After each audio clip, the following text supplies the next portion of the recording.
Hello? Hello, hello, hello. Good evening. Good evening, welcome. Good evening, welcome. My name is Obeng Darko. Welcome. I want to share with you today is on real estate properties, real estate, you know, properties, development, investment. Minia Majo. I want to share something about what some of the steps that can help all of us if you intend to go into properties, if you intend to go into greetings, if you intend to go into properties in Ghana, is something that if you have some basic understanding, you will add what you know to it, and some of the errors, some of the struggles, some of the frustrations that people would have to have in doing or in investing in properties in Africa. Maybe you'll be able to do it better than most people. So my name is Kwabena Darko. I want to share with you. We built construction companies for a while. We did some projects for institutions, not mainly government institutions, but some major companies. We will go for the contract and we will, execute them, and they will pay it. Sometimes you go through a lot of struggles with the payment, but we gain a lot of experiences, I think, working with a lot of these companies. The last one that we did was with a property development company, and I saw the concept, I saw the errors that they made. Don't forget that if you are a contractor, if you're building, or if you have a construction company, it's not same as somebody who is developing properties. Because if you're a construction company, somebody would have to get the money, give you the project, you do it for them, you don't own it, they pay you, you go, you stay off. And then if you are the one who, you have gone for the money and this is your concept, you want to build it to rent, or you want to build it to sell, that is you. Now we do some of those, apartment, we do with our own, resources.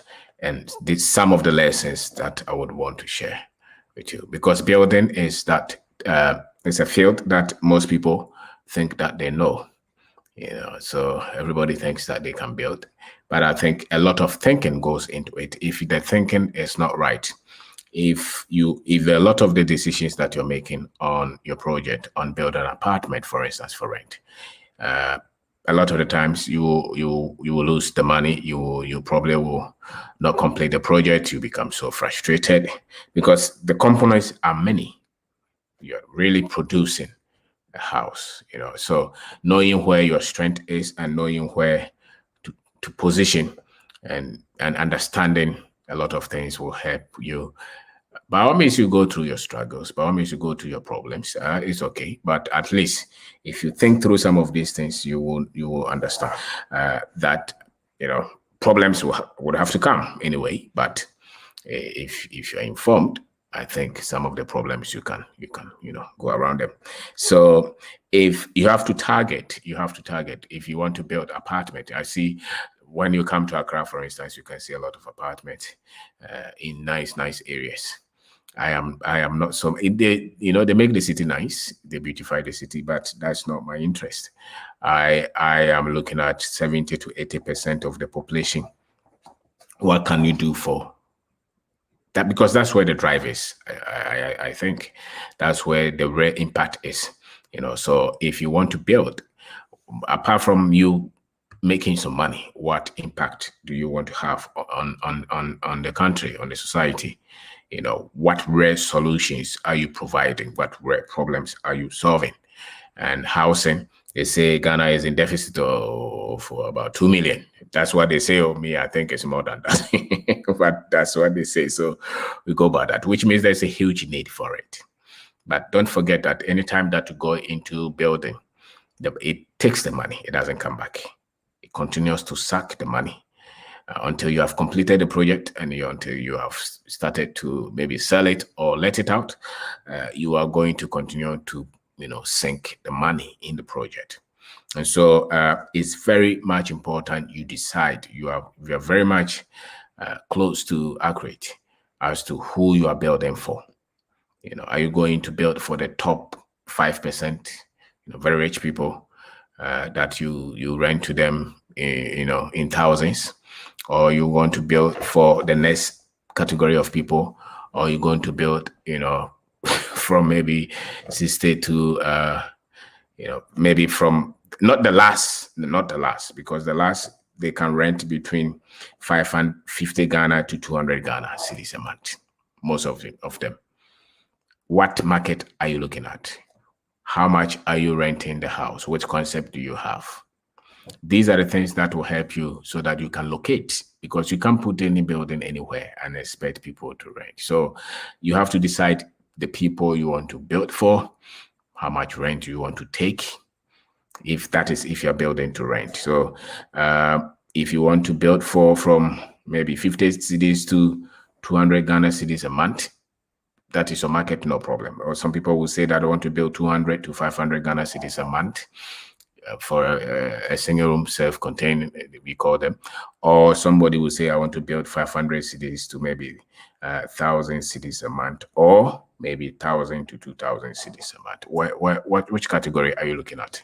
Because this kind of decision will then decide which area you have to put up the structure.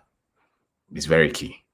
If you miss this, some people would want to, go and look for land, look for money, finish building it, they paint it, then they hang something there to say that I'm renting these houses. And then the price that they are quoting based on the area, they don't match, they don't make sense. So you can see that people need places to rent, but because you are building for yourself, most people, if you are not a very huge developer, if you don't have a lot of millions, which means that you have to make sure that your decisions are accurate with your resources. And so if you're going to build and rent them, and maybe even it's just all the money that you have, then you have to make sure that you put it in a place that the market, the people who need it can afford it. So you're not building for yourself. You may be somebody who likes, nice things, everything perfect, but the people you are building for, you're not going to live there. Can they afford this? Can they afford what you're building? So once you're able to categorize it, once you're able to, at least, you're not 100%, but even if you're 50% close to the right answer, I'm sure that you'll be able to do well. So 50 to 200 per month for single room, or maybe double, 2-bedroom is up to you, or 200 to 500, or 500 to 1,000, or maybe 1,000 to 2,000, 2-bedroom house. Where do you have to situate it? It's very key. Because if you're charging, let's say 3,000 Ghana CD to 5,000 or 10,000, you're not looking at going to build somewhere around Amasaman or Sawam area where people would have to drive, because the people who would want to pay 3,000 or 5,000, they are not looking at that place. They are looking at East Legon cantonments, not industrial area. They're looking at upscale. If you're in Kumasi, they're looking at, you are looking at maybe Odeno, Kwadaso, or very expensive areas. Those are if you are putting up building to rent to people who can afford this, I think that you have to look at very key areas, and then you have to look at your finishing. The moment you are dropping, you have to know. You have to know the kind of people that are going to be there. So look at the solution, look at the location, and on the land, for instance, what I know, if it's in Accra land, you have to know that you have to do a lot of search. But don't be scared. That should not scare you. A lot of the times, if you know an individual, a friend or a family who has bought the land and who is selling it, a lot of the times it's a bit different than if you go to the landowners themselves to buy. And I would say that if you're building to rent, get a place where there's already the electricity, and there's already electricity. Even if it's not water, there is electricity. It's good. And even if there is no road, the road is not that good, at least electricity.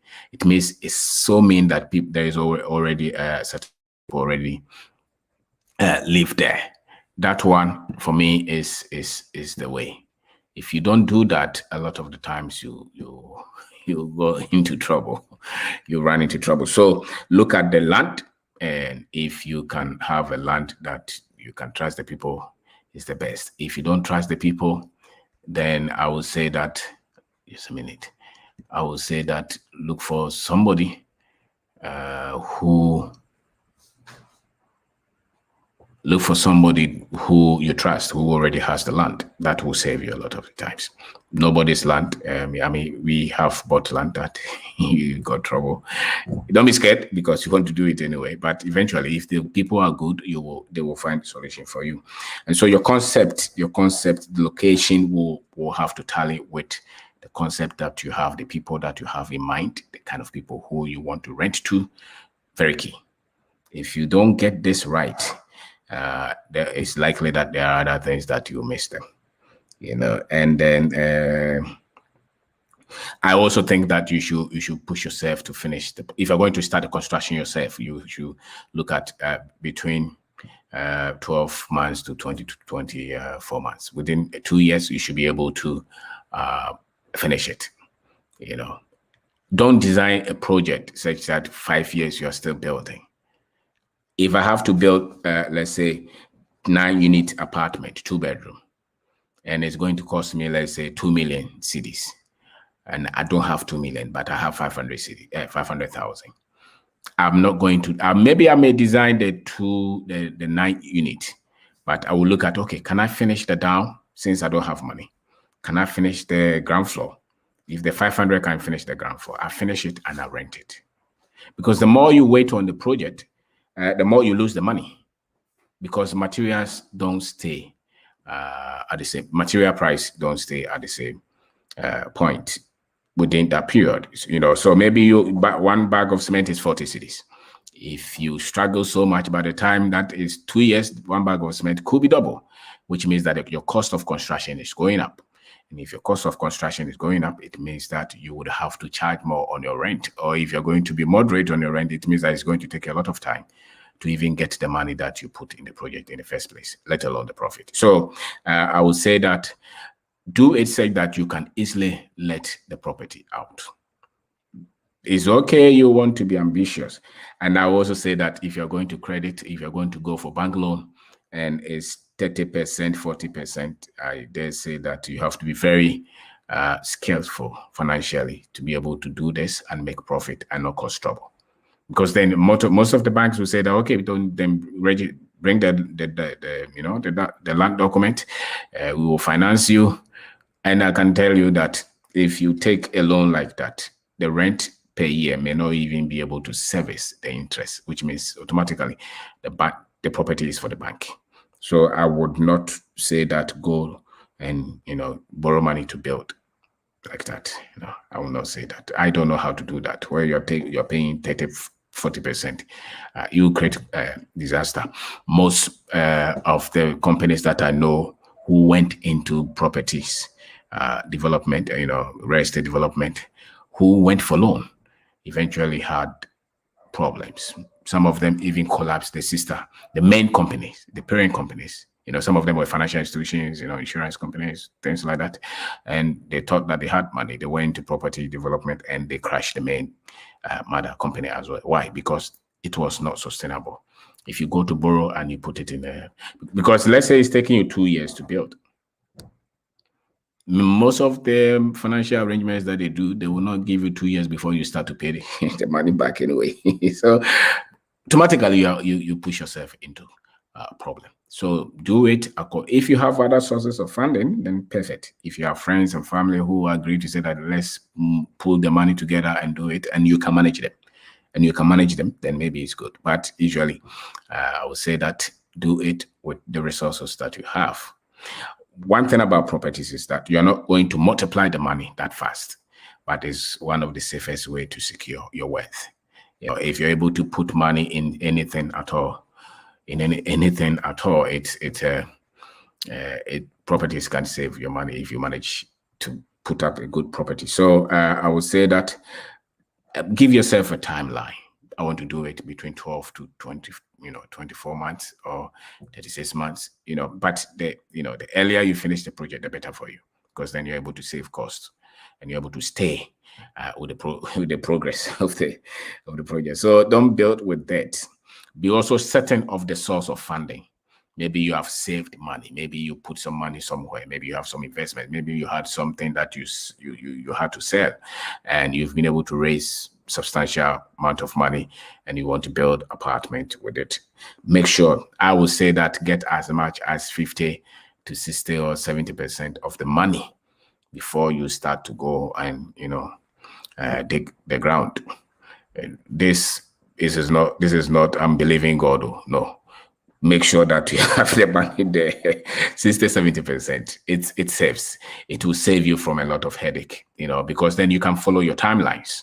You can easily follow your timelines, and it's one of the best ways. I will say that keep the money. Don't go and buy cement go and buy cement and keep it there, blocks and keep them there, and all those things that people do, iron rods, you give it to the people so that later. I don't subscribe to that. Keep your money. If the plan changes, it's still the money. If there is problem on the land, it's still the money. You can easily use the money for other things before you reorganize. But if you go gradually, like the way they advise us, I don't think it's for people who are building apartments or properties that they want to turn into, say, business or to generate revenue. Those kind of advice will be for people who have to have somewhere to sleep. They want to build a house. They have to have somewhere to sleep. Then gradually they can do it over 5 years, 10 years.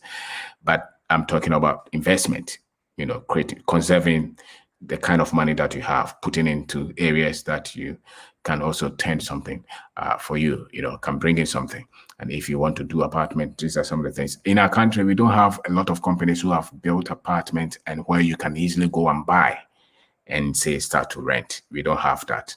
Most properties you would have to build them yourself, and we don't have a lot of banks financing, these huge things. To say somebody has built a 50-unit apartment, he's selling it around 10 million Ghana cedis. A bank is ready to finance you. You go there, you provide maybe 20%, the 80% they give it to you 20 years. If you're a good manager and you go through it, well, you start to create wealth right away. Ours is a bit different. Ours, if you're going to apartment, it's so likely that you're going to do the construction yourself. It's so likely that the money is going to come from you. You have to have some different skills. It's not the same as the other part of the world. So that's what most people would go through.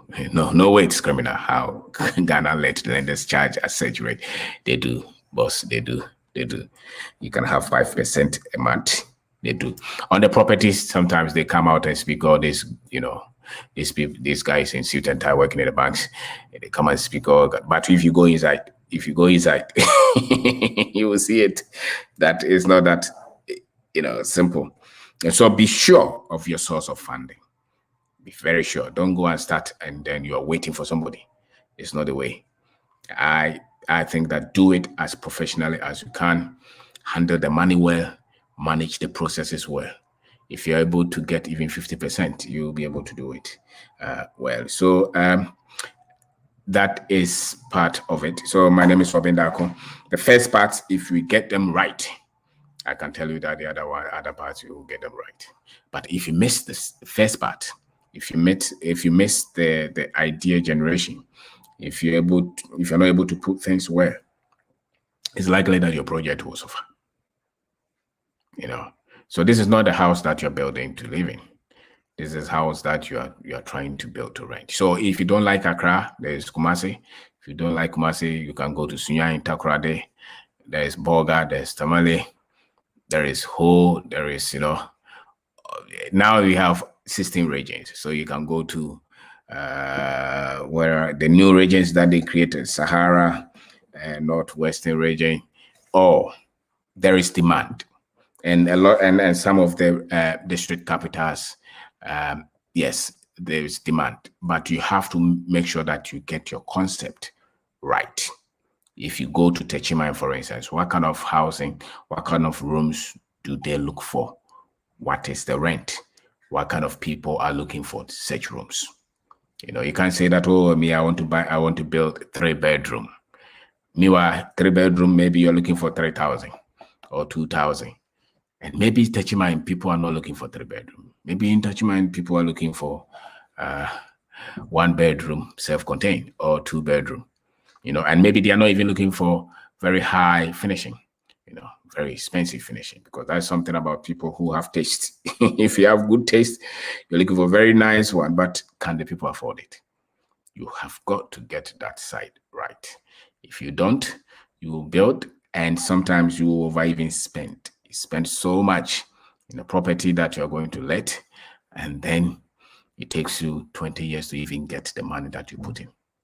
That is even if you're good, so build to work from there. If you are not getting that right, don't start the building, don't start the building. If you are not right with the concept, don't start. Make sure you get it right. It can be district capital.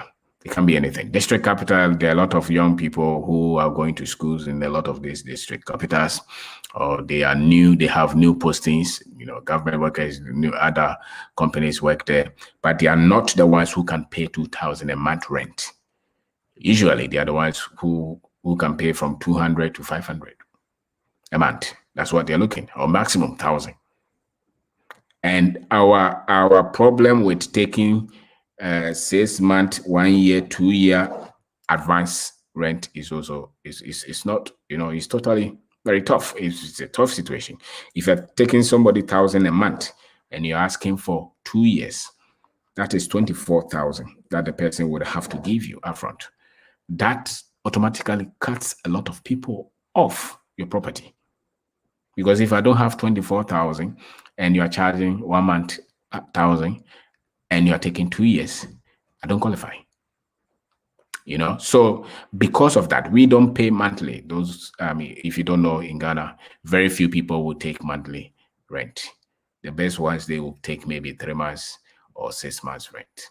I think that we should be able to take 1 month or 2 months or 3 months rent. It will help. But at the moment, people also don't get the right funding, which means that they take their own money to fund the project. And when they finish, they would also at least would want to take, maybe get, if nothing at all, maybe 10% or 5% of what they have sunk in. So if they are taking it monthly, they would also, can you imagine somebody has spent 2 million on the project and then people start to give you a kind of story. So that also puts a lot of people in difficult situation and you cut people off. So when you're going to any place, you have to, this is so much important. If they are working in the mining companies, they are looking for single room, do the single room for them. Maybe single room self-contained, do it for them. Don't go and do the ones. Yes, management will be difficult because let's say you're doing 3 2-bedroom apartments, unit. Now, if you're doing a single, you probably have to multiply by 2. So you're going to get a lot of different tenants living there. They create all kind of, you have to provide different kind of meters for them, maybe even water meters, or I don't know. There are other things that you would have to come out to make sure that they fit and they make the management of your property easy, And the more you are having a lot of, small tenants, the more problems that you have. But you have to know that this area, this is what they need. For instance, if you are in La Paz or Achimota, Mas7 area, or even Adenta area, most people in these kind of areas in Accra are not looking for 2-bedroom. They're looking for single, self-contained. Most of them, because a lot of them are young, and they are looking between 200 Ghana cedis to 500 Ghana cedis. This is it. This is what they can pay. So let's say I work and you take 200 Ghana cedis a year. That is 2 times, that's what is it? 12 times, that's 2,400 a year. So if you take 1 year, at least a lot of young people can afford that. 2,400, a lot of young people can afford that. But if it's 500 and you're taking a year, that is a lot of money. That is a lot of money for people. So you have to really decide who you are building for. There is no greater decision than this one. You have to understand the people who are coming to rent from you. If you don't get it, don't build. Apartment, don't build. Because once you finish, you have it in your head. Oh, I'm going to charge this one. I'm going to charge a lot because I've spent a lot of money. Then you see that people will not be coming. Or when they come, you would have to drop it. Because that's, as a matter of fact, a lot of the times, the market will decide how much you will charge. The kind of people who will be coming to the project based on where you have built. Eventually, you will see there is a common rent. You may have some deviations, but they are not many.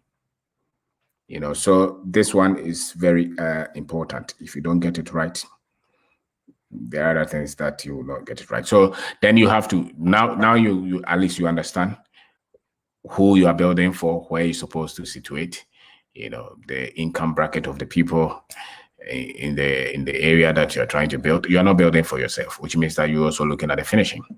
What kind of things that you have to bring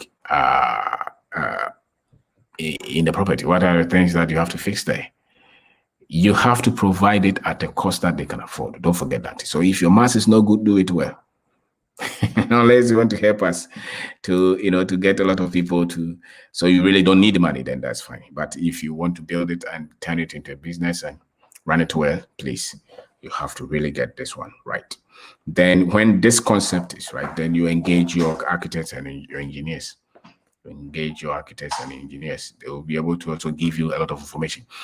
If you're not so sure of where to get the information on the rent and the kind of people who live there, talk to the agents.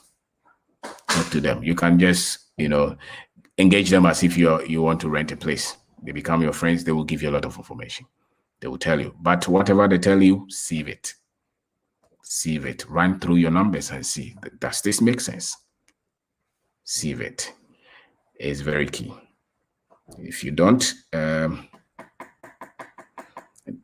you're going to build. If you're not a builder yourself, even if you're a builder, you have to understand what is going on in the current situation. So get a good engineer who you can easily engage with, and you have to be very good with managing them. It's okay. You have to know how to pick their thoughts, challenge their thoughts, and you should also make it very convenient for them to also challenge what you think, and sometimes disagree and shoot down what you think. You have to create that kind of environment so that, because there are some things that if you're not that much open to them submitting what they think is against what you're even proposing, they will shut up. They will do it for you because they will say that, but you have your money. If you want to do whatever you want to do, I just came to work for you. Pay me the salary, I'll go. That is your property. So make it very convenient for them to engage with you. Challenge their, ask them questions, let them ask you questions. I think the better the team, especially if you don't have any team together at all, have a team that will be able to help you to decide the concept. Have another team with the finances and the management, and have another team, even if it's one person that you are always talking with, and then the team that will execute. You need those. Because if you think you are the genius, this one, every component, if you mix one lie, because construction is said that once you put it there and it's dried, if you want to break it, it's expensive. It's money. You put that wall there and you say, I don't like this wall. If they have to crash it, you crash it. They will use labor, you pay them, you have lost your material, and you have to go and buy another one and put it there. So that will make your cost of construction high. So get people you can easily engage with is very much important. And if you can move around, get somebody who can do a lot of the errands for you. If you want to give it to a contractor, no problem. Then you give it to a contractor, they will build higher than the normal, but then maybe you have a piece if you get a good one. It's very much important. So look at how you can work with a very good team. So that because you're building something that would have to stand for a while, would have to be there for a while, maybe 20 years, 30 years, 50 years, 100 years. I don't know. Maybe you give it to your children. You're building something that is important. If you have just one 9-unit apartment, that's huge. That's huge. If you even just have that one in a good place, and because you also have to know that if you're able to rent them, if another person moves out of the building, you shouldn't find it difficult to get other people to be coming to ask if there is a space, and which will cover a lot of factors. So some people will even have very high rent, but when they move, then it becomes difficult for them to get another person to replace. Why? Because the category is so high for most people. So maybe you can get one, but when that person moves, then the house is vacant for the next 6 months. You're losing money. So you push a lot of what you're going to decide will also depend on how much you want to spend on the project, and total amount. So if it's 1 million and you have 9 units, you divide it, how much is each unit costing? It's very key. The numbers is key. If you don't get the numbers right, a lot of things will not be right. So my name is Obeng Darko. I'm talking about building. A lot of people want to build apartment houses for rent. If you have money, I think it's better you build it in, what they call multiple. It's better that way than just building a safe compound and say that you are renting. Because if you have a lot of them that you're renting, if people move, you still have some margin. But if it's just one and somebody moves, it takes you another time to get somebody to be there for you. And treat it as a business. Treat it as a business. Structure it well as a business. Take it seriously. And don't say that, oh, I'm just doing something. No, do it well. Handle it well. Because we actually need a lot of people to be building to rent. A lot of if you take an agent and you move through town, you will see how much this is needed. And yet we have very high, upscale buildings charging a lot of money. That's not where the demand is. In as much as some people will be very happy to focus on those, I think the rare game changer is between the 200 and 1,000 a month kind of properties spread across our major cities. Those areas, if you focus on them for the next whatever years, 50 years, maybe 100 years, the demand is that high. Why is that? It's because most people built for themselves. A lot of the structures that we have in our major cities were not built for commercial purposes. People built for themselves, for their families. So you see 2-bedroom, 5-bedroom, 7-bedroom, 10-bedroom for the family. They were not built intentionally to rent. If you go to Kumasi, it's the same. Now you see that maybe when the people get old, then they try to give 1 or 2 of the rooms, single room for people to rent. But originally they were not built to rent. So there's a huge demand for people who are developing properties, commercial properties, residential, as we call them, to rent, apartment to rent. There's huge demand. The only thing is that you must have your mass right. The other thing is that if it's in the city, even though most people will live around La Paz and those areas, the land at La Paz is very costly. So the land price also changes the numbers a lot. But you have to just have, I think everybody should be able to understand, okay, this is the money that I have. The land is costing here. This is the concept that I have. Maybe I can buy it here. I can go here. And maybe the people that I'm looking for will be here as well. So those you should understand. If you're not able to put them well together, then it will be very difficult for you to be successful with the thing that you are renting. It will be very much difficult for you to rent those properties. So my name is Kwabena Darko. I am talking about building your apartment to rent. Real estate properties, real estate. Most people have questions. Most people will want to build a house and live in. I think that if you want peace, put your money somewhere that you can also get something. Especially those who don't live here and who have a lot of money, and who want to build very flashy houses. They build them. Nobody, because the house is reacting with the atmosphere. And once you put up a house there, it starts. You finish the painting today, the next 6 months it reacts, it deteriorates. So why build something that you're not coming to live in, and you have 10 bedroom, nobody is there? I would say that even if you have plans, build it such that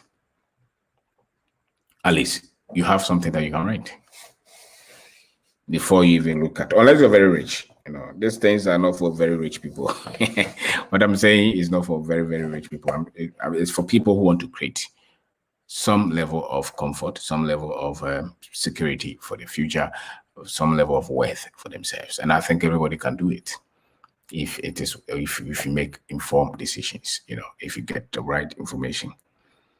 If you don't, then you come and put all your money, 300,000, 1 million into something. And when you come the whole year, you are there for 2 months and you don't even have a lot of money. But, you don't have a lot of money, but you show that picture of the house that you have to a lot of your friends, and you know that you're not financially, you're, in terms of finance, you're not that flexible. If you lose that job, there will be problem. If you're in that kind of category, it doesn't matter your profession, it doesn't matter your income level, you know it, and I know it. There are a lot of people who can easily create financial allowance themselves, easily, by just focusing on some of these things. But most people would rather want to put their money in things that will make them feel like they have reached somewhere. People would want to talk about, Kwasifi, Kumasi, it's very nice.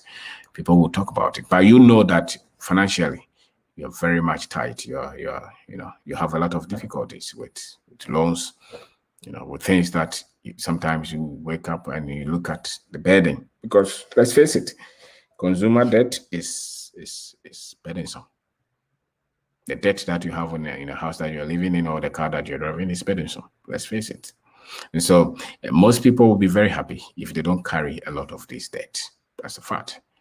And one of the ways that you can do that is looking at, even maybe you come from a city in Ghana, look at what can I put there and rent to bring your pressure down. And the joy of you having something that, you come, you see the apartment, you're very happy. You can look at it and say, I was able to do this. And now if you get a good manager, that thing can be some form of security financially for you for the rest of your life, and even give it to your children and your children's children. It's true. Most people have this kind of, I think everybody can do something of this sort. The problem is the confidence, and maybe the confidence, yes, because then when you start to focus on these things, people around you will think that you're crazy. And all of us would want to, show that I'm a doctor, I have nice house in Ghana, nobody lives in, the house is deteriorating.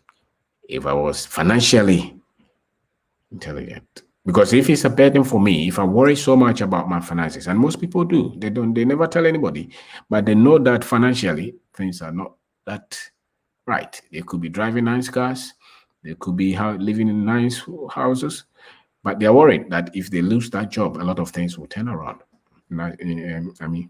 Badly for them. If you are in that kind of category and you have some appreciable source of income. I will plan for the next 3-4 years. I'm going to save a certain percentage of my income.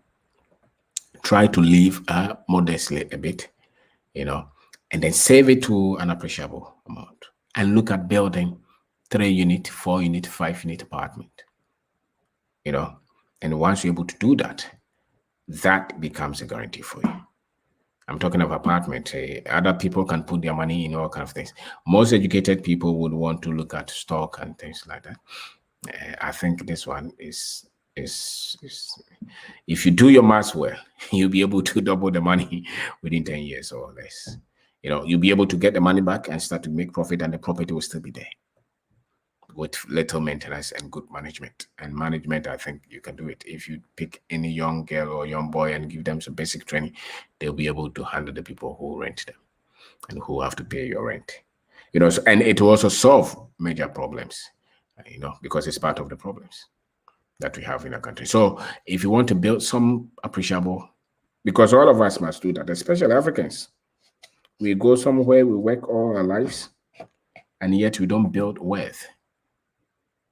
We don't build wealth. We spend money, we show off, but we don't build wealth. And so our children would also have to come and start from zero. So my father was, this, but he didn't leave me anything. So now I have to go and start from zero. Can you imagine if your father left you a 100-unit apartment? You don't have to go to school not to be broke. If you leave your children 100-unit apartment and you give them some basic financial knowledge, financial training, financial skill, they'll be able to keep the prosperity in the family to the next generation. This is basic. This is true. But if you only build nice house for yourself in a nice neighborhood in Accra, and you work all your life on salary, and you had some few investments, as you call them, and you are on retirement, the next generation would have to start out of nothing, out of zero. And that's what most people, they don't have millions, but they live like they are billionaires. They are consumers. You don't create wealth by just consuming. You must produce something. And building apartments is production. It's production. It's production. So my name is Kwabena Darko. We need to really shift the minds of our people to look at this. And it's key. And a lot of the times you don't even have to live in. You just have to make sure that you have provided this, and it can solve. So you can go to any municipality, you can go to any regional capital, you can go and ask. If you don't like Accra, I side with you. You can go to places where the land is a bit okay. A lot of people are you will not get a lot of trouble. Your next trouble will be, how do I build this and build it where? So if you can tag every one of us, so long as you work, and you have some appreciable level of income, you can do this. Every one of us can do this. So instead of you to come and build 10-bedroom apartment, I'll say, okay, I'll build 10-bedroom house and swimming pool and, huge, with a lot of pillars. And you're always painting the house and you still have to go and work and take salary. Your understanding of money is in trouble. I will build half of that, save the rest, get an apartment, put them there, manage them. You would say that, oh, no, I don't want to worry myself. I'll buy T-bills. Okay, no problem. No problem, but we are appealing to the conscience of those who see this as a need. So I'm saying that housing is a huge area in our country, especially for rent. We still have a lot to do. Nice apartment that are not so much expensive. Once you finish, people will come. If they don't come, it's the pricing. If they don't come, it's likely where you have positioned it and how much you're charging. Most people who can afford that don't want that area. So eventually you may probably have to convert it to something else or drop the rent, and you see that people will come. But people want nice places to live without paying so much. So think through, without paying so much. People want nice places to live. That one I can tell you. There are a lot of young families who are looking for 2-bedroom, 1-bedroom, the family. And if you can come up with a better structure where you're not taking 2-year advance, but maybe you're taking 3 months, then you'll be a good landlord, you know. You'll be a good landlord. But don't forget that building, once you start, it takes the money like that. It's like taking care of a baby. You have to spend on everything, on their medicine, on their diapers, you know, on everything, on their soap. They eat every time, their clothes. That's it. So once you start building, it consumes. It just takes the money. It doesn't bring it until you finish and you're renting it. Don't forget that. So you need good plans. And I think that your financial scale should also be up a bit. You should have proper understanding. And from buying of the land to its registration and to its construction, keep the data right, everything. Even if you have other people doing it for you, get the data, because tomorrow you may want to do another one. These processes, these material costs, the labor that you're paying, they will guide you in your future projects. And I can tell you that your first project will not be close to your second one, because then in doing the second one, you'll become better informed, better skilled, you know, and never feel like you can, especially beyond the calculation part of the construction. When it comes to ventilation and how things must be positioned, you must have a say. Live through it. Sometimes our draftsmen and our architects, you know, they can just go and copy something and just dump it on you. If you build strictly according to what they do, sometimes by the time you finish, you don't like what you're seeing. So once they give you the drawings, especially look at where air is coming from, where they have positioned the windows, you know, where they have positioned the toilet, the kitchen. Ask a lot of questions on that. Just have, you know, some basic understanding of these things. If I'm living in this apartment, it's all right. And if you don't like it, change it, you know, before they even start the construction. And if you're dealing with an architect or draftsman who is not listening to you, who is imposing his thoughts, you have to change him, because what they are producing is going to affect the construction itself. So you need somebody who you can engage, somebody who will even ask you, is this okay? Or you think there is another thing that we can change? Not somebody when you want to change something, you are double thinking. Meanwhile, you're going to pay them. You have to let them go and get the one who understands how to work with you and get the best of product, because you are talking, he's talking. That's why the best of designs come out. That's why the best of the concept will come out.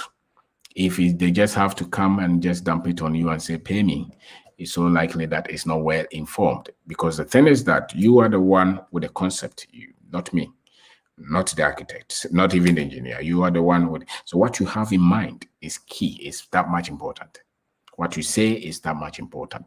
Your understanding of the concept and how it connects with the market and with the location, they're very much important. If that is not right, a lot of the things that you're going to do will not be right. So you must have somebody that you work with who will be that much engaging, and who will not be who will not be offended when you challenge what they have produced, what they have brought. You know, because you're doing this, who knows? It could be the first one. It could be the first of 1,000 projects that you're going to do. You never know. You know, so you have to make sure that you you gather data, you build on what you know. So my name is Obeng Darko. I am talking about apartments. I'm saying that it's a huge area which has very critical need in our country, and is one of the real estate, they say, is the best way to conserve wealth, and especially if you do it in the multiples apartments, you know, it's the best way. You usually they finance them, but I'm saying that here, if you want to use bank financing, it's not the best way, because a high interest rate is not good. So you have to look at the kind of concept that you have, the people who are coming to rent it. What do you think they are likely to pay you based on the area? Is it 2-bedroom that they want? Is it 3-bedroom that they want? Is it single room self-contained that they want, as we call them? What is it that they want? Where is the demand? And how much are they willing to pay? I am of the opinion that look at where the volumes are and master there and give them the best of service. Look at that. The volumes between 500 to 1,500 a lot of the times for 2-bedroom, depending on the location. This one, if you're able to provide very good apartment at a very managed price, because some people can do the same thing, but when they finish, it's so expensive that they have to, price the units so expensively. You don't need that. So you have to contain locked off the activity so that you know that, if I'm building at 1 million, my one unit should be 1,000 or 500. Think of that. Work the mass down. Work the mass down. Don't just go and say that, me, I'm building, I'm very happy. I'm building this and tango, What is your opinion on the rising cost of properties? Who is your target market in your property? I am looking at between 500 to 1,500, or worst case scenario 2,000. But if it's a very key area, maybe a little bit. But I'm looking at that, and I also say that if you can give maybe 1 year advance, is better. I'm looking at a 2-bedroom. A 3-bedroom is, not many people want the 3-bedroom, but many people would want 2-bedroom or single room, self-contained, as they call them, with the kitchen. Those, I think, the market for me is not bad.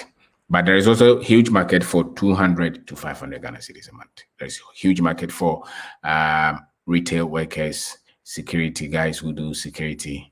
Anybody who receives between 700 to 1,000 or between 500 to 1,000 income, they most likely will rent the 200 to 500. Don't forget that. Then people who receive above 2,000 would want to rent maybe 1,000. And usually if it's a man and wife or girlfriend, they're able to do it more conveniently. You don't want to rent it, so that when they are dead, they are worrying so much. They are worrying so much. They are not happy because of the rent. The rent is not good for them. You want to provide a house that the rent is. So that is what I look at. So some of the things that we have done, I'm not looking at $1,000, 2,000. I'm not interested in that. Even if I have money, I don't have that. Anyway, if I have money, I will not do that. I'm looking at where people can get decent houses with, even though it's still expensive, but the cost of construction is also, don't forget that the cost of construction is way through the roof. It's not good. Cement is very expensive. Iros, labor cost is not that. You know that. So for you to put all these things together and produce a nice house, land, some of the places that you buy land is 250,000. So if I buy land 300,000 per plot, and I'm able to build maybe another 1.5 million or 2 million, you should know that, so you try to adjust things, but we also don't try to get that much greedy, but we really need to be also look at the facts so that you also don't, collapse the little that you're also doing. So I hope it doesn't. Do you think chamber and hall single room, 1-bedroom market is more profitable than 2-bedroom? I don't know. I think 2-bedroom and chamber and hall, self-contained like what they call studio, I think they are close. They are close because if you partition the 2-bedroom, you still have the 2, and usually you are charging half of that for single room. So I think they are very close. And yes, I think they're very good. But the market is for that. It's for single room, self-contained with a porch, those, what is it, with a kitchen, those things. So young guy, you are doing national service, you're not ready to marry yet. So those in very nice, more trouble areas, they help. And if you're paying 500,000 or so, they help. So Achimota, Pokuase, St. John's, Taifa, Medina, Teshi, Sakumono, those areas, you go to Kumasi, is the same. those areas where the land is not like East Legon or cantonment. You can put up things like that if you get. Sometimes you can look at even areas that are a little bit new, but not so much new, where people have been there for the last 20 years or so, where you have electricity. The roads may not be tight, but people live there, you can see. And if they are close to the stations too, they help. They help. So I think you should look at that. But in terms of 3-bedroom, then pushes you to very, family people, husband, wife with children. They look for 3-bedroom a lot of the times, and so that one can be a bit up in terms of rent. That one can be. What do you mean by 1-bedroom self-contained? How do I say? 1-bedroom self-contained is where it's 1 bedroom. The person may have there's toilet and bath in it, and maybe a little space for to serve as kitchen. That's what you call 1-bedroom self-contained. I hope I'm right, but that's what we call that. And a lot of the times, if those are also very nicely finished, and in high traffic area, there's high demand for that. In high traffic area, there's high demand for that. So if you have money and you want to do that, I can tell you 2-bedroom, single self-contained in areas where you already have light, people live there already, and your rent is good. I can tell you that it'll work.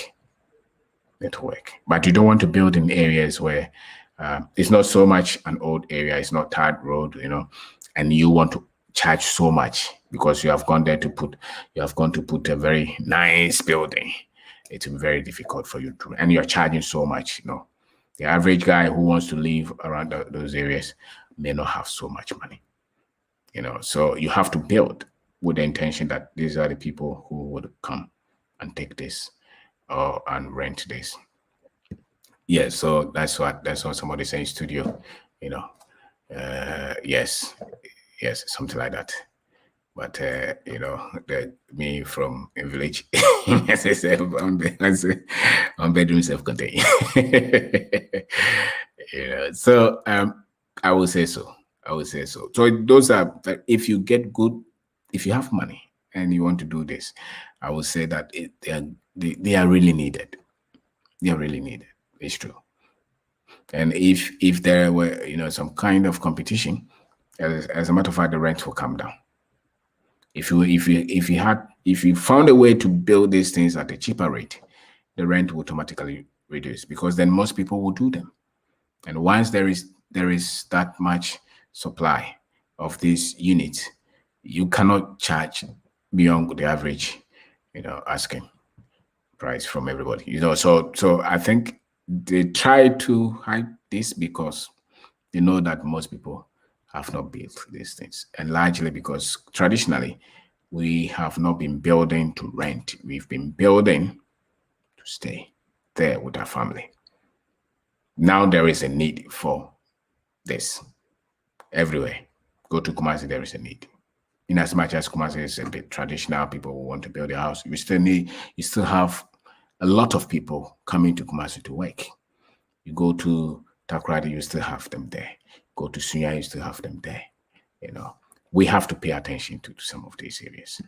We really have to. With the high cost of building, I don't see how anybody can make profit renting their brand new. No, you have to. You can make profit. Why not? You just have to be patient a little. You're not looking at making all your money within a year or two. Give yourself at least 10 years. But if you're not building with loan, I think it's possible. Now, one thing about properties is that it doesn't make you rich fast. It conserves your wealth. You're able to create something to say that this is. I know a certain man. He built about 60 stores on his property. He's still about 90 years. The man does not look poor. He charges about 10,000 on the average per store per year. So if he has 60, you can understand. So let's say he uses 10% to do maintenance. He still has a lot of money. Even if he's left with 400,000 a year, that's good money for him. And he's done this, and he's not the one waiting for Senate to take care of him. Because instead of him to use that money to build huge buildings, he used that money to create this. So he's not going to be poor. Till he dies, he's not going to be poor. And if his children are able to take care of this building, they will also be able to they will not be poor. Acute poverty is out of the family. So in as much as if you want to multiply your cash that quickly, you don't put them in buildings. But I can guarantee you, if you have businesses, if you have some level of income, instead of you to put them just in areas, you want to build nice house and buy nice cars, I think you can help our country to get more units in terms of apartment. And you never know, maybe when you enter, you will see other loopholes that you can easily make the property even pay for itself, maybe even in 5 years. You never know. Some people are doing that. So it depends. A lot of the times is what informs what people build is where the problem is. Some people think that they are building to go and stay there. So they bring everything expensive there. Listen, if somebody is going to rent your house and he's paying 500, don't go and buy a lot of expensive things and put them there. No. Most people will not take good care of those things that they don't own.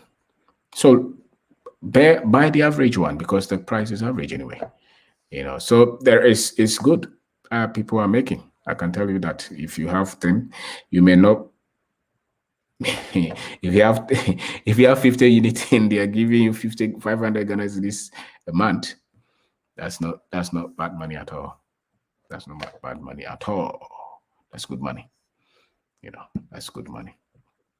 Pricing on property is going through the roof. The infrastructure is not there yet to match the pricing. I mean, I don't know, but there are some of the properties that we see the prices there. They don't make sense. But one of the reasons I can say is that some of them also borrow to build. So I'm building 4 units, 4-room, 4-bedroom house, story. And I borrow, and maybe it's costing me, let's say, maybe plus the land, maybe it's costing me about 800,000, and I'm using 1.5 years or 2 years to build. Now I borrowed at 30%. Don't forget that. So within a year, 30% I'm paying on the money they gave me. If I'm not able to sell it the next year, which is 2 years, I'm paying 60% on the money they gave me. If it stays there for 3 years, I'm almost paying 100% on that. So I think some of the pricing is not so much of what has gone into the house, but the cost of the money that they used in putting those structures also inform some of their pricing. Because they are in business, and let's face it, it's expensive to borrow from some of these guys. So I think that is what a lot of the times informs some of these, costs. Yeah. I think I don't know any other reason, because usually it's 2 times what they have put there, and some of them don't even make profit. I know some of them who just collapse because they were reckless with their projections and with the rate at which that they were borrowing money. So a lot of the times it's not so much what has gone into the project, but a lot of the times is if they're also borrowing from people, sometimes they borrow it at a very high cost. And if you look well, a lot of these properties who have done hundreds of units, a lot of these property companies are not in good shape. Because if you're not lucky and you borrow and you finish the project and people are not coming, or maybe you finish and the person says, I don't have money. And sometimes they even price them in a different currency. That's also not good, because those currencies are not staying at one point. They are also growing. But the person who's coming to buy it is being paid in cedi. So you rate that in another currency, and that currency is volatile. The same house that you're selling 10 cedi or 100,000 in that currency. My salary has not changed over that period. So if the rate from 5 goes to 6, I'm paying you in higher currency. Even though it's the same figure, what I have to change the city to pay you, would I have to change more city to pay you? It doesn't make sense. So which means that in as much as you think that you're charging so that you're safeguarding yourself as a business person, you're also losing a lot of people because they can't pay it. So eventually you are at one place. And I saw some of these things happen to some of the companies that have got some kind of some association with. So I think that you have to do it to win. So property is equal to generational wealth. Yes, it's true. If you go to some of our towns and villages, there are families there, you can see they still have 9-story buildings. And those families are not in abject poverty because the children there, at least they have somewhere to sleep, other than those, more than those who didn't have anywhere to sleep, so they had to go and rent right away. So it conserves, and there is some kind of, so I think that it's for wealth conservation, it's for wealth creation. It's not for multiplication. No.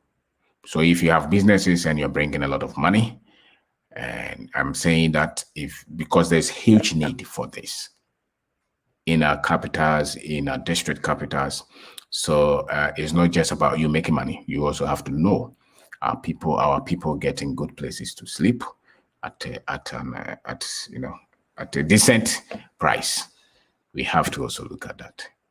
This has been very informative. Unfortunately, I have to leave now. Thank you.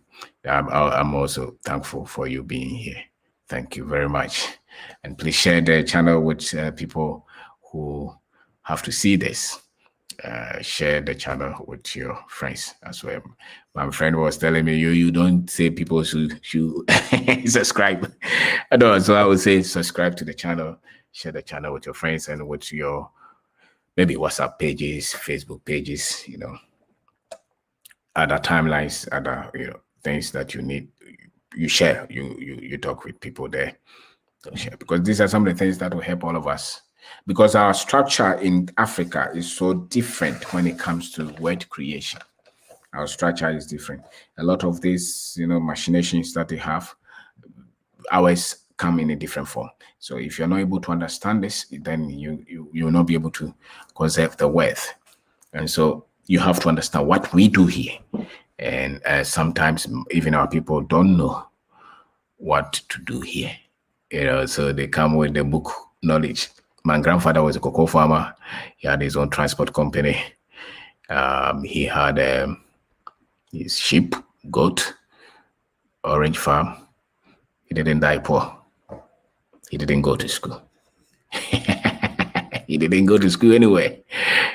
There is a common sense for those. There is knowledge for wealth and finances. Those ones are not in school. And there is knowledge that they teach you to become a doctor, lawyer, engineer, professor. Professional knowledge is different from wealth creation. Most people have confused that.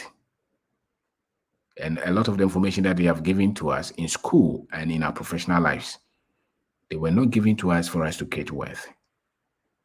They were given to us so that we can keep on working, which is okay. They pay you salary. But once you get the salary, the skill, the knowledge to move that salary into wealth is what most people don't have. And those they don't teach in school. Accountants don't have. I can tell you, doctors have no clue. Professors have no clue. So they take the salary, they chop it. They buy a nice house, nice car. Then when they get 60, 65, they say, go home. If you're not lucky and the government does not get you in the system again, you die poor. So it's not so much about you becoming a doctor, professor, and those things. They give you technical understanding, technical skills. They give you status in society.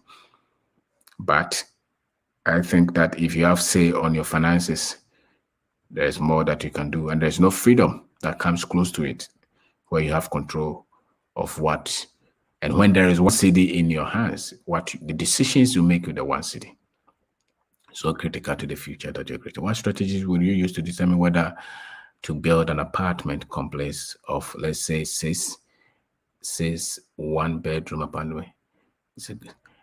Yes. So when I started, I said that you have to know the area that you're building, the people who live there, or the kind of people who your prospective tenants, those that you think will come and rent the area, rent in that particular area.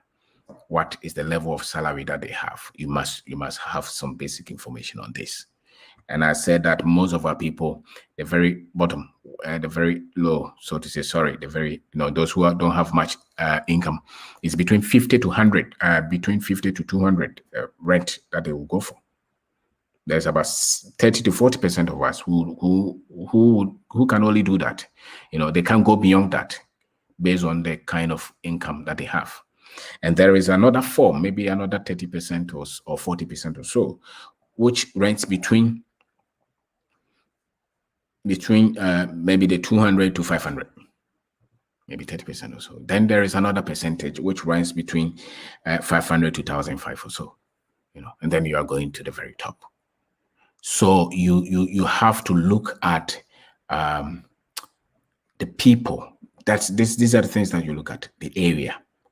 If you go to build a very nice apartment at Amasamai and you say you are charging 5 to 10,000 Ghana cedis, 2-bedroom, top finish, you won't get a lot of people to come there.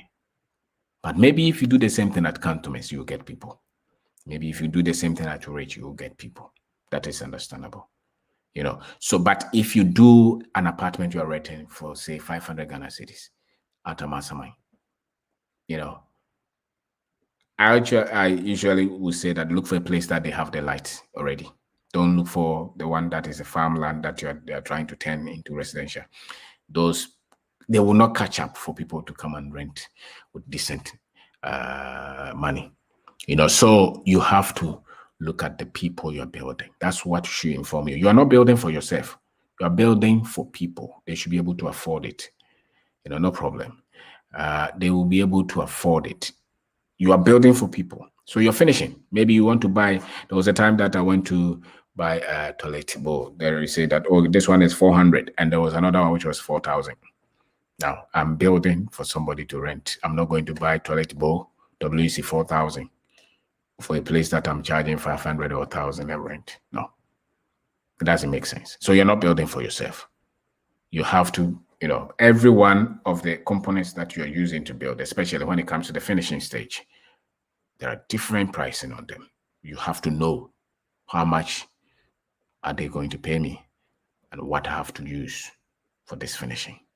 You have to be good at that. You have to get those. That's why you can see people who will build nice buildings, put for rent for it for years, and nobody comes there. Not because people don't want the building, but people cannot afford what he is asking for. And yet there is so much need for rent, huge. But they are in certain categories. They are in certain categories. If you go beyond those categories, people can afford. Don't forget that we take 1 year advance, 2 years advance. Don't forget that. And that makes it very difficult for a lot of us. And I understand why they take that, because they also build with their money. Or even if they credit or borrow, they borrow at a very high cost. So I understand that. But, so you have to do the one that a lot of us will be very much comfortable, and where you are also comfortable, because when they rent the place, you don't want them to keep on worrying that they are looking for a cheaper place to move. You want it in a very convenient way for them. In your opinion, what is the best way to safeguard against getting swindled in land acquisition? I would say that Accra, you should always know that Accra can get you into trouble. I've had a lot of opposition myself. It's okay. So even some of the people that somebody gave us a good place before, and then we wanted another one, and it got into some messy situation. Usually, if it's a place that you're building for apartment, for instance, I think that If you have friends, talk to friends. Sometimes some of your friends may have bought land and they have fought all the fights, and now they want to sell. It's easier that way. I would not go to the landowners. A lot of the times they are in trouble. When it comes to land, I'm not using a lot of these agents. I want to talk to people I know. Most people, who friends, family, when they have done the document, especially some of them have done the document, they will show you, this is my land. I have, and you also go behind them and check.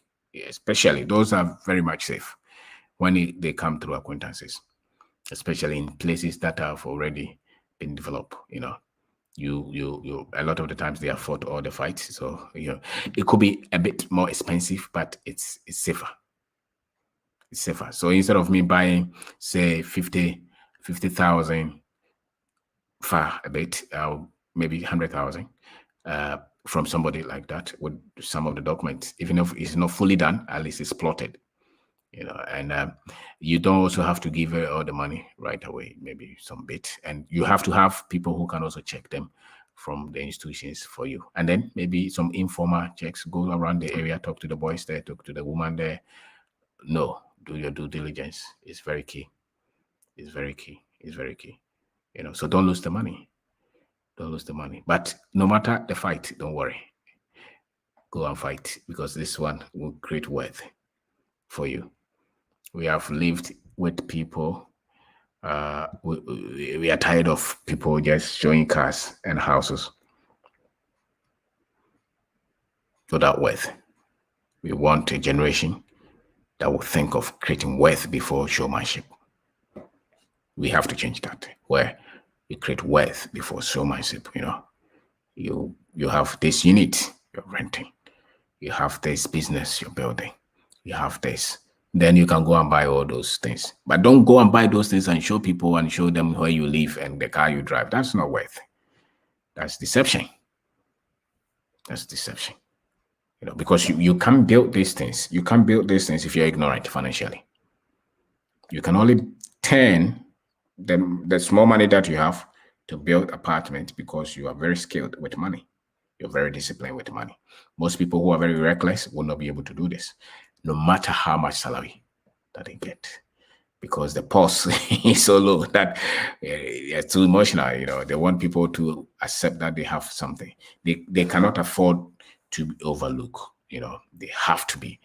People should know that they are somewhere. Maybe it's okay. I don't know, but build wealth, build something, put something. If you can, build your apartment before you build where you live, even. So how will you with the real estate business? I think it's okay. I think it's okay. You just have to know what you're doing. How will you start with your real estate business? How will you start?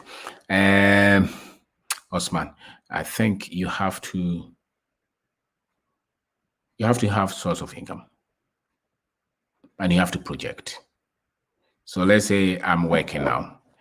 I'm able to save some bit of money. I project the next 3 years. I will want to build 3-bedroom apartment or single room apartment in not so much expensive area. It's always, if you don't have money, some people will show you all the properties that they are developing, but they don't show us the source of funding. I'm particular about how did you get the money to fund this project? So maybe you have partners, it's okay. Or maybe some bank is funding you, it's fine. But if you're like me, and like most of us, we don't have partners and we don't have anybody to fund us, then we have to plan ahead. So when somebody is buying Land Cruiser, I'm not buying that. When somebody is changing their rent all the time, I'm not changing that. When somebody is changing the children's schools all the time, I'm not doing that, because I have something that I want to do. I want to start. And so maybe I will not be able to start 2-bedroom in a very expensive area, but I'll be able to start a single room self-contained in maybe some district capital somewhere. The thing about it is that the processes are very similar. What changes probably is the volumes, but the processes are very similar. So once you have gone through one process, you are a little bit informed. And so you start from the level that you have. So you save for about 2 years, 3 years, or you have to work extra, save, cut a lot of the funds, and focus on building something for the future. So maybe you've been able to raise 30,000, 40,000, 50,000. Then go to a place where they are selling the land, not so much expensive, but then people need places to rent. Go to those places and develop something. Sometimes the rent there is just 100 cedis, 200 cedis. But then your land is so cheap. Don't forget that. And maybe you're even building at a cheaper rate as well, which means it will be profitable, which means that you'll be able to at least get everything back in 5 years or so. But it will be something that you'll be so much proud of, that I started a real estate business. And something about life is that, the way God set life, once you start to do that, you don't know who will connect with you from anywhere. You don't have no idea. But you're building capacity, you're building network, you're building skill. The next time you started in your town, the next time you are in your capital, the next time you are everywhere. So it's so much of being sure of the source of income, the concept that you have in mind. Look at where people really need what. If in your village people don't need 2-bedroom, don't go build 2-bedroom there. Don't go and build 2-bedroom there. Build the ones that they can afford, and build them such that you are not giving them what is so, some people make it a cake. They make it so sweet. You don't need that. Or some people prepare food for you so much. You can't, do it according to the level that the people can afford. This is how you start, and don't start with loans, expensive loans. Don't start with that. You get into trouble. And be straightforward with the people you deal with, your contractors, whoever is building for you. Be straightforward. Make sure you have money. And I said that if you can do it within 12 months to 24 months, it's the best. Don't push it there and do it for 5 years. No, you're losing the money. You always, anytime you're on a construction project that the time is over, you spend so much time on it, you lose money. And material cost is not stagnant, it's going. Labor cost is still, so something that you could have used 100,000 to build, because you use 3 years, now because you use 5 years, 10 years, now you use 300,000 to build. It becomes so much expensive, so get as much of the money that you want to start with, 50, 70%, and then start, and then start.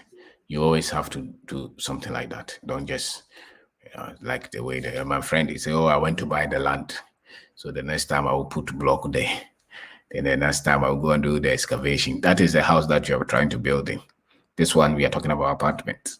And it's business, so you have to approach it like that. Organize your thought, organize your processes. Maybe you can even get a name for the business, Think through, write some things. You can write, pick a diary, write some of the steps that you're going to use.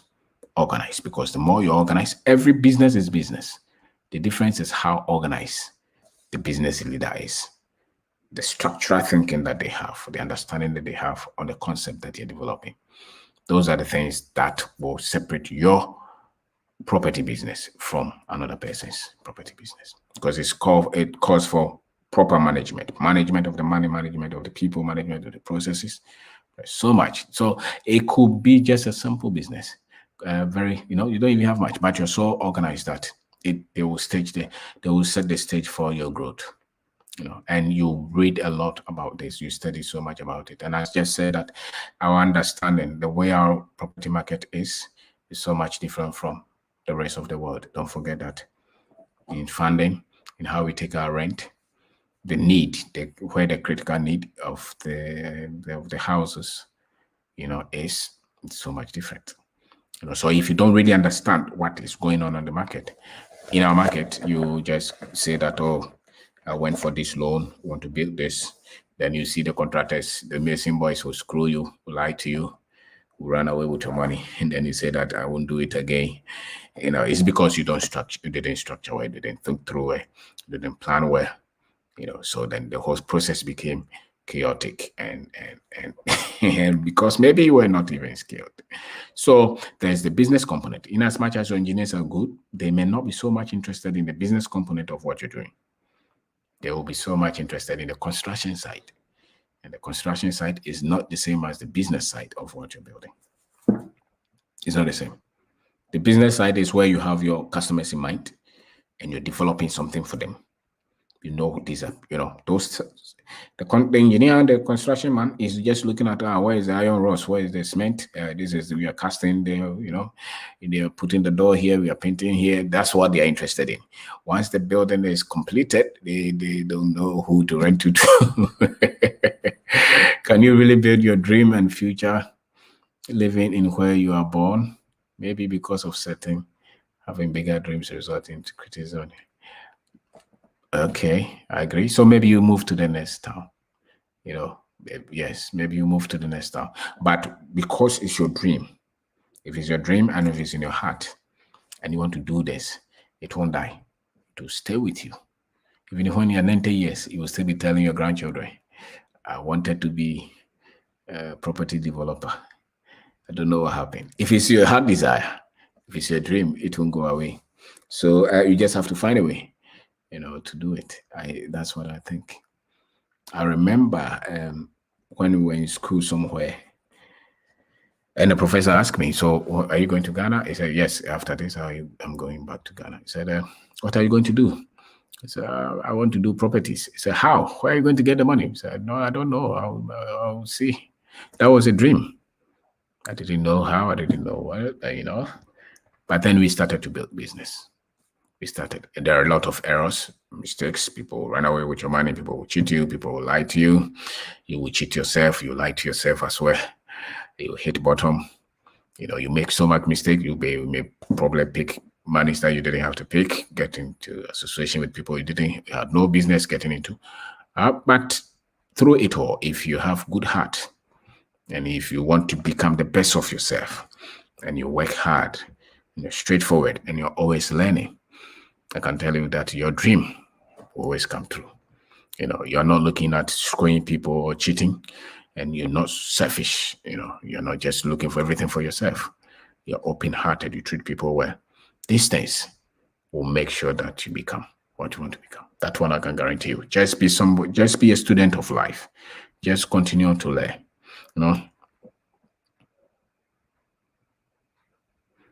Government worker? No, I'm a business person. I'm an entrepreneur. I trained as an engineer, process engineer, MSc, but I've been in business, all kind of errors, mistakes. So I'm not a government worker. No. I'm an entrepreneur. We have all kind of things that we do. Right. And property development is one of them that we do. But we do them according to the level that we have. But we have gone through a lot of the errors, a lot of the processes, and we're still fighting. So nobody, if you're in business, even Dangote, they're always fighting all the time. So don't forget, don't worry about that. You're always fighting once. Don't ever think that you'll be so wise at any point. You're always learning. Life is a continuous process of learning. So no matter what made me return to Ghana, no, but Ghana is where the future is. When you were in school, we traveled to some of these countries. Listen, the joy of living in our country, nowhere comes close. If you want to use your ability and your brains, I dare say there's no other better place than here in Ghana or in Africa. There's no better place. When you have the mind that somebody must help you, then here will be very frustrating for you. When you have the mind that the government should be the one doing everything for you, it'll be very frustrating for you. But when you have the heart to start from where you are and the humility to say that even if I fall, I'll get back up again, and the confidence to be here and not focus on all the things that people talk about, you will see so many opportunities. So many opportunities. So many opportunities. You see them. Would you go through a lot of challenges? Absolutely. But everywhere there are challenges. And it's easier to build some of these things here than any other place. I mean, that's the way I see it. That's the way I see it. With nothing, with with no push. Just stay out of a lot of these government things and focus on what you can do and build them and get the skill and the patience. That's the way I think it is. It's not so much. Yes, all the things that we hear, maybe they are true, but I don't really pay attention to them. And as a matter of fact, as you are growing, as you grow, you become stronger, you become mature, you become a bit wiser, and you become a bit more, maybe forgiving and patient and kind. And those things will help you to build your business. And in our country, almost every sector needs people to systematize and to structure. Almost every sector, from mining to agriculture to properties to construction to everywhere.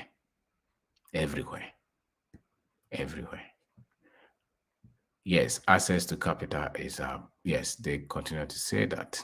So we have to find a way around it. To do it according to the level that somebody is building hotel, big hotel, millions.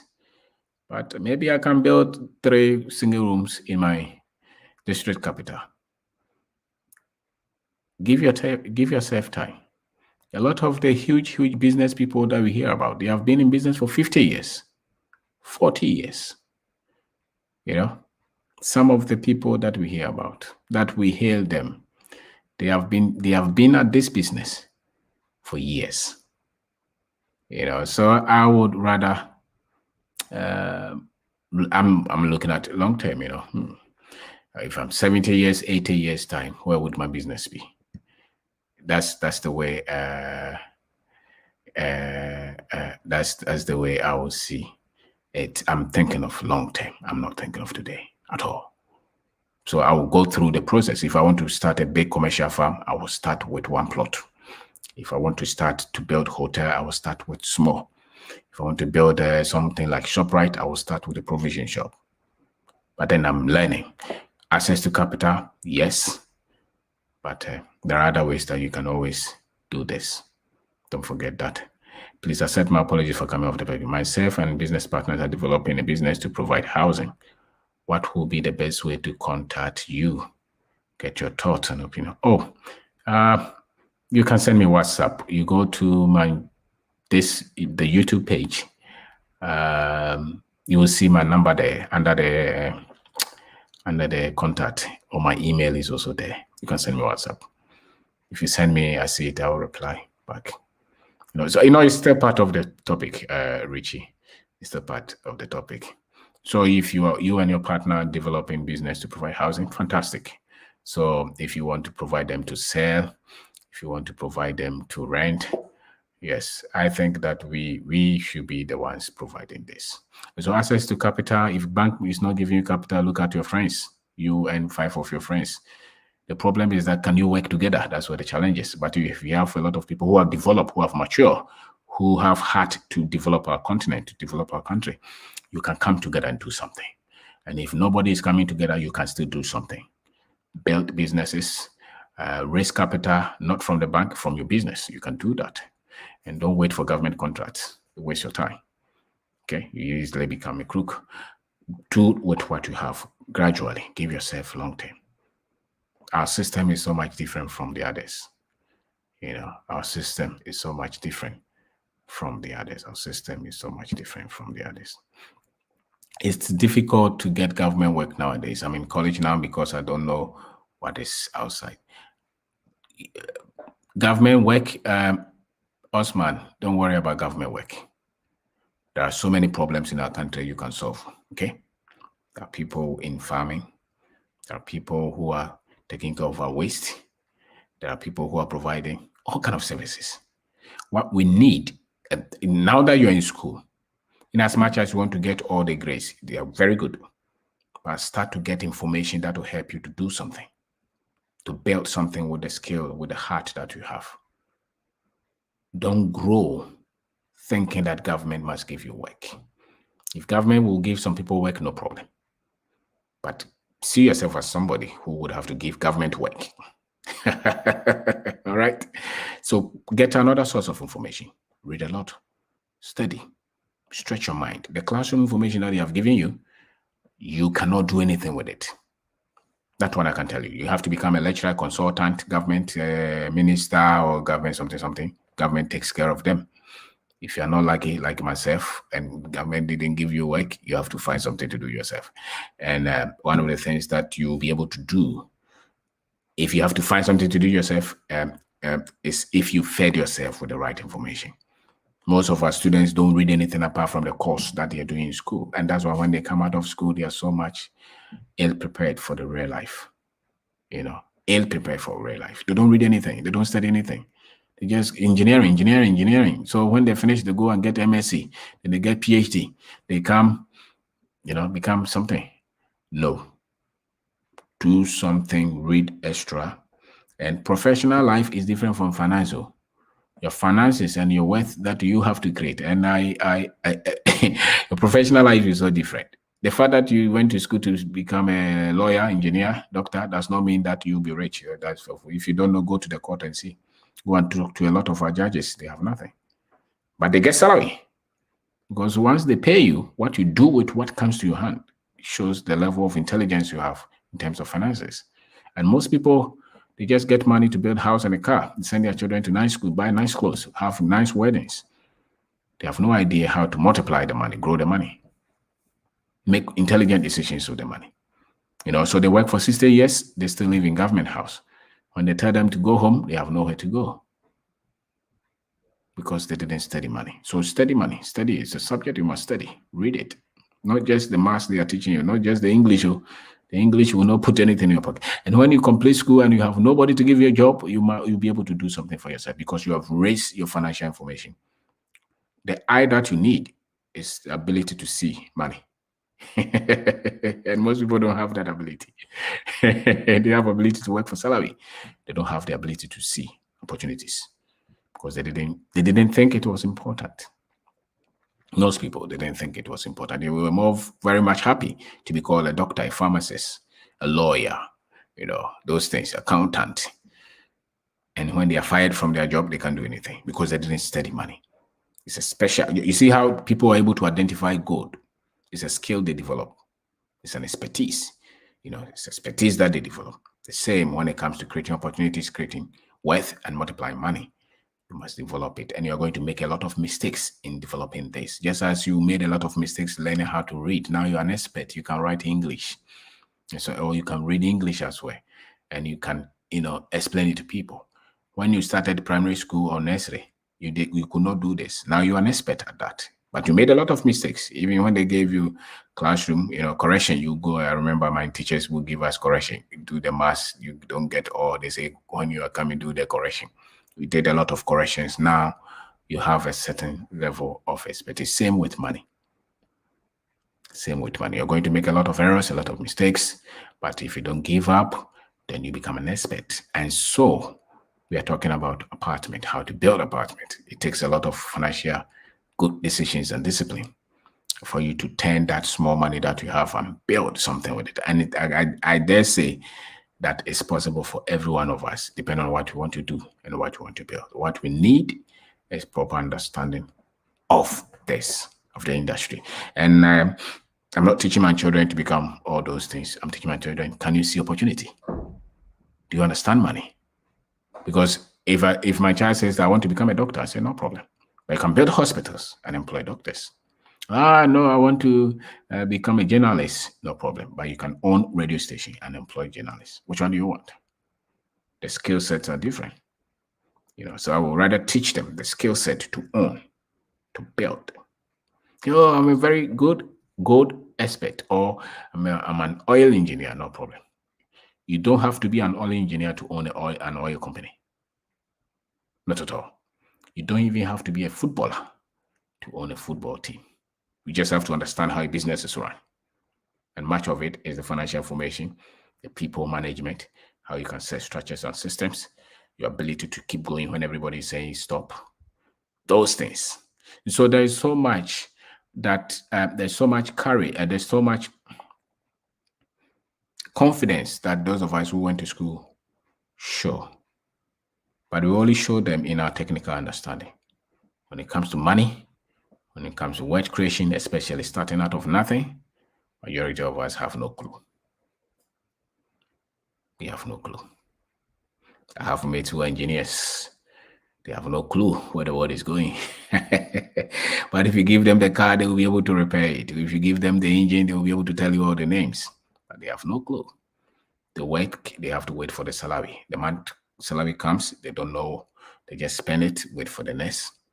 It takes them forever to even build a house that they want to live in because they have very little understanding of money. Very little understanding of money. So my name is Obeng Darko. I'm sharing with you one of the most important topics that is very dear to my heart because the more we're able to shift people's mind into creating wealth from the little that they have, the better for all of us. And one of the best places that you all can do, instead of them pushing you to go and build a very big house that you probably will never live in. You only want to tell people that I have a big house. I would say that look at apartment. It's a critical need, huge need. We just have to have the models right and thought through well, and do it gradually and learn the trade. You get a lot of information from the field. Nobody was born with any of these. So we all, glean from it. We all learn. You pick information, you talk to people, you ask questions, you read books, you ask questions, you apply some, you make mistakes, you correct them, you keep going. It gets to a point you have become somebody who understands this particular industry. It's like building business. It's the same. You need to gather a lot of information. You need to gather a lot of information and you're going to learn. That's why when you talk to the market woman, she knows a lot about money, about where she sources her product. She understands her customers, and that's why she's successful. Right? And the same tomato woman, if they call it, say, come and take this, you will crash it. Even though you're all human beings, the scale is in what she knows. So with apartments, so the scale, what we know, we share them. What we know, we share. What we know, we share. So let me go through the points. If you just join us, my name is Kwabena Darko. I'm talking about real estate and building apartment for rent. And I'm saying that our market is so different from the other, especially outside the continent of Africa, and that we don't have a lot of companies who have built apartments or houses that are selling that you can easily go and buy them and start to rent them. They are not in the majority, very few. So if you want to build apartment, you must probably build them yourself, and in terms of funding, you should plan this well so that if it's going to cost you $1 million to do that, at least half of it you should have, so that it runs smoothly. And you should look at how can I finish this project in 24 months maximum, or maybe 36 months. That's 3 years maximum. And then you must understand where you want to build this apartment and the people who live there. How much salary do they get? And how much rent do they want to pay? You must understand these things. They will inform you. If you don't, then you just go and build anything there. And when you finish, you say people do. And don't forget, you're not building for yourself. You're building for somebody to come and live in with a certain limit. If you cross up to a certain limit, they can't pay the rent. And what you want is that you want a lot of the people because when somebody rents, by all means, they will leave. And when they leave, it should not be so difficult for you to rent the property. Okay, because your rent is in the category where most people who would want to live in that area can afford, and there are conveniences that come with it, So you have to know that. And I'm saying that majority of our people, 30% or so, maybe can afford 50 to 200 Ghana a month. And then maybe another one is 200 to 500 a month, or maybe 500 to 1,000, on 1,000 and above. You have to know. And self-contained, single room self-contained is there, 2-bedroom is there. I will focus on those. 3-bedroom, a lot of the times is husband and wife. The rent goes through the roof. And so that's why you can see some properties, they have done them there 3 years, nobody has come for them because they are charging too much. Why? Because they spent too much on it. So think through a lot of this. And I also said that how are you getting the money? You should know how you're getting the money. If you're going to borrow, make sure that you have good interest rate. got this 30%, 20% interest rate, you fail. I'm not a prophet, but you fail. The project will run into the ditch because it means that 3 years is double. So if you go to take money, 1 million from them, 3 years, you're paying 2 million. You can't do that. How much is the property going to give you? And this property probably is going to take 2 years to finish. So it's disaster. You don't want to do that. You want to do it according to your level. Build it, learn it, to get to a point that you have a lot of resources and you probably will do what you want. When people say they are developers, they are not telling you who is funding them. Anytime you see anybody say, oh, I've built hotel, I've built apartment, ask them, where was the money coming from? How did you make the money to finance this? It's very key. Because there's a huge difference between the one who's making his money to put in apartments or development, and there's another one who is depending on partners or investors or banks to finance the project. They are not the same. It is way easier when you have good funding, good investors, good banks to support you, but don't forget that you pay back. Never forget that. So once you have been able to settle all these things, then you look at putting a good team to construct the project for you. You put in a good team to construct a project for you. So that's why you look at an engineer who understands the language. I'm recapping an engineer who understands the language, you can communicate with. They help you. They help you. They will correct a lot of errors and mistakes for you. Correct a lot of errors and mistakes for you. But don't forget, it's still your project. So the things that you don't understand, you have to ask them. And I always say that when it comes to the money, the management, if you have maybe a wife, involve them. They'll ask you key questions.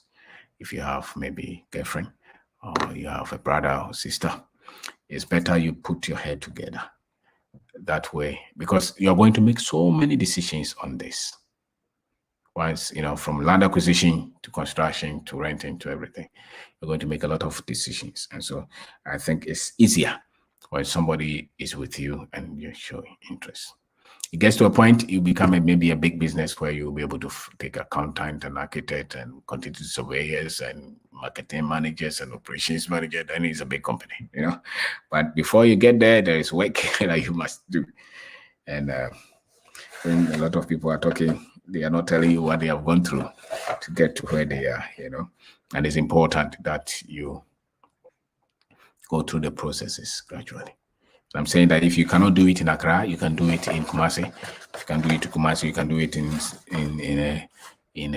Takrady, or you can do it in any of our regional capitals, district capitals, because there is need for that. The only thing is that when you go there, look at what the people can afford and what is really needed. Don't just go there and say that I built special house for people, I can charge 3,000. Meanwhile, a lot of people don't have the 3,000. And you're asking 3,000 2 years advance. Do your math and see how many people can afford that. How many people can afford that? So, and I don't go with, 1% I want to go with 90% of people can afford that. So it's better I fall on the 90% than fall on the 5 or 10% of the people. I don't believe in this niche, those English that they talk, niche market. I don't, $5,000 apartment. If that person moves me, I'm not coming there. So maybe you can get somebody to come and pay you 5,000, no problem. That's your star. But when that person is no more there or has moved, do you think you can easily get somebody to come and pay you $5,000? So I think that majority of our market, you should really do your statistics, do your homework well and understand that. Because depending on the area you go and the kind of information that you can gather, and once you gather such information, then they become tool for you. A lot of the success of your business, the success of the apartment will depend on the tools that you have, which is the data that you acquire. So if you have good data, they will guide you. They will help you to make the right decisions and the right choices. If you just do it out of vim and patapa, no problem. The market will teach you lessons, So these are some of the things that you you have to learn. And I'm saying that once you have good heart and to learn, and you have some belief in our system and in yourself, and you're a good person and you're patient with people, you'll be fine. Mistakes, you meet a lot of them. In the course of you executing the project, there'll be so many things that you will not be happy with. Don't worry, that's how business is. Don't kill yourself. Make sure that you're able to build a strong team to work with you, team that you trust, team that you can depend on. Do that and open your eyes. But let people know that you want to work with them and you have good heart. You need that because you can't do everything yourself. Even if it's an SS boy who does a lot of the errands for you, they will help you so that you don't break down. You know, some people would want to do everything, even though they have never built anything before. They think, no, construction is very much technical. If you don't know, it's very much technical. Don't play with it.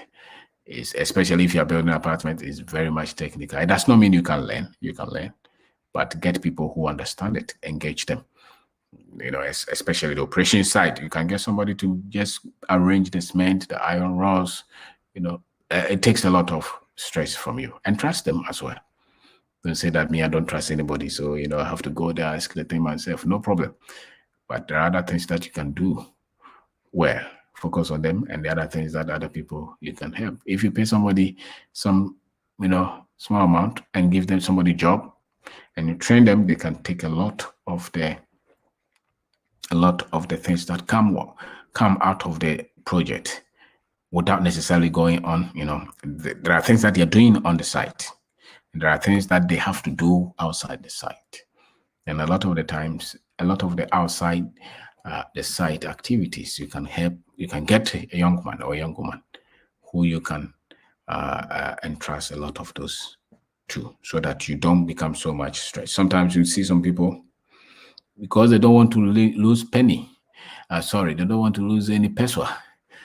Everything they do it themselves, and they become weak and they become old. You know, they become weak. Hey, Melissa, thank you. Great information, as always. The feasibility study is critical to the potential returns of a business. Yes. Because if you don't do that, you put all the money in a project and you go and put it somewhere and nobody wants it. And so when you go through town, you see that for sale is there and nobody wants it. We had some projects where the amount that we were asking was over the bar, you know, so they came with less amount, and we could not accept that. So the project was there. Maybe we should have done something that was a bit lower. So you will learn. But you know, so maybe sometimes if you build and you want to sell and it is not coming, rent it. But some of our projects that were so much, you know, easy to rent out, a lot of the things that we are discussing, we were a bit accurate with some of them, many of them. And so it was very, very easy for the project to go, because I think they were a bit close. You know, we're a bit close. We're a bit close with the location. We're a bit close with the rent that we're asking. We're a bit close with the kind of people that we thought will come for those things, you know. So if you are very far from the reality, the results will prove to you. When you're frustrated and nothing is happening, you will know that you are not right with your decisions. And therefore, you would have to make some adjustments, you know. And it shouldn't be difficult. You should not punish yourself because you have made mistakes. You know, they come. So correct them, accept that you were wrong, and look at how you can solve that, because we need you. It's a huge market. We need a lot of people to enter this market and understand the market. I don't believe in this techish and these other guys trying to build. What they are building, they are not building to change a lot of the market for our people. They are building for, you know, still a lot of our people are looking for 2-bedroom, 1-bedroom. They have 500 Ghana, 1,000 Ghana, 200 Ghana. A lot of our people are looking for decent places in areas that they can easily find car to move to town. A lot of our people are looking for these. Right, and so that's where the need, I think the need is in these areas. And so if you are into that, and it's not only in Accra, it's all over. It's all over. It's all over. It's in Accra, it's in Kumasi, it's everywhere. You will see. You even go to your village, the district capital, go there, your city, your town.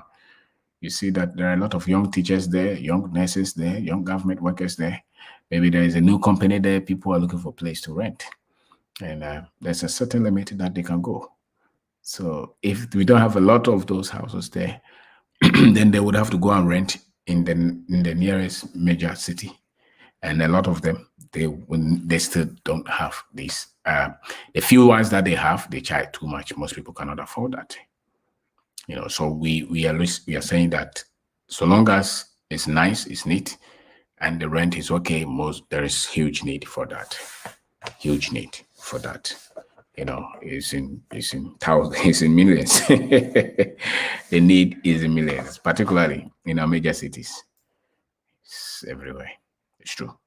And when you build that, give yourself time. It's not 1 year that you're going to make the money back. It's not 2 years. It could take time. It could take 5 years, 10 years. And if you manage them well, those become the seed for the wealth that you create. They become the seed. On that, you can build a lot of things if you manage them well. And all of us have that chance to build something. The only thing is that when your money came, you went to do wedding with it. You went to buy a nice car with it. You took the guys to Dubai. They never thought that you could build a single room apartment for rent. It calls for discipline and sacrifice and a lot of good financial decisions. And you went to buy nice suit with it. You never thought that a future will come that you have to create prosperity for yourself and prosperity for your children, prosperity for the whole country and all of us. And these are some of the things that I think we should do. So go to any city you will see, count all the apartments, look through, ask, go to 1 or 2 apartments in your area, ask them how much is this going. Let them take you through and see the finishing. Look at the kind of people who live there. Ask questions. Gather a lot of data, even if you don't have money. Nobody will ask you anything. Or take some agent around. Gather information. Ask. I have a lot of agent friends. They just move me around. They just say, today you will buy fuel. They take me. We move. We go and look at land. I don't have money, no problem. I have to look at a lot of land. I didn't have money. But so there are areas that when you mention them, I have some basic information. Not because I did anything there, just that they're my friends. They will call you. Master, there's this thing here. Let's go and look at it. Just go and look at it. Nobody, you gather a lot of information. Those things are the things that you are using to train. You get information of this area, of this area, of this area. Sometimes they take him there, the kind of money they mention and say, but it's good, So you're asking. Sometimes you're on the internet, you look at properties, call them, get few ideas as to, because that's how you build. That's how you build information. That's how you build your skill set. That's how you build your expertise. So don't just say that I have money, so I'm going to build. And you just build anywhere. And before you see it, you have locked a lot of money in this thing that this money is not coming back. And then you say that it's very difficult. It is difficult, but it could be less difficult when you have proper information and you make the right decisions and the right choices. So my name is Obeng Darko. I am coming to close on this. And it's one of the subjects that I love, that people should just look at long-term financial creation or wealth creation. And this is one of them. So when your friends are asking you, are you still living at the place you rent? You could be renting and still be building apartments. There's nothing wrong with it. I know a man who was renting somewhere, but he had a lot of properties. Because where he was renting was close to where his business was, and where his properties and where the houses were very far. So did he bother? No, he didn't bother at all. So if you want to do some of these things, you cannot be so much fixated on what your friends think or what your family thinks. Just look at what you're building. Just look at what you're building and give yourself long-term, 10 years, 20 years. I want to build this number of units I'm building. So 20 years time, I want to have maybe 100 units or 1,000 units. Or, it's your choice. So build them, and you will not regret you did this. And if you're able to do it and do it well, that will change the destiny of those who come after you forever. Forever. You will build a base that you will raise a lot of people who have better chance of creating better things with their lives because you came. So we are not looking at just you, we are looking at the next ones who will come. So yes, Bridget, thank you. I would also want to say thank you for taking your time to watch this, and please subscribe to this and share the channel with your friends. I hope this year we'll be able to grow the channel. As I saw, Melissa, thank you very much. Osman, thank you. Richie, thank you very much. Kojo Senya, thank you very much. Everybody who took time to watch this, I want to say thank you very much. Thank you. Okay, again, PJ, thank you very much. Beyonce, thank you very much. Thank you. So we will talk another time. Thank you very much. You can send me a message if you look at the contact there. Under the contact, my WhatsApp number is there. My email is also there. If you have any information, feel free to contact me. I'll be glad to answer if I know. So I want to say thank you very much. So good night. Thank you.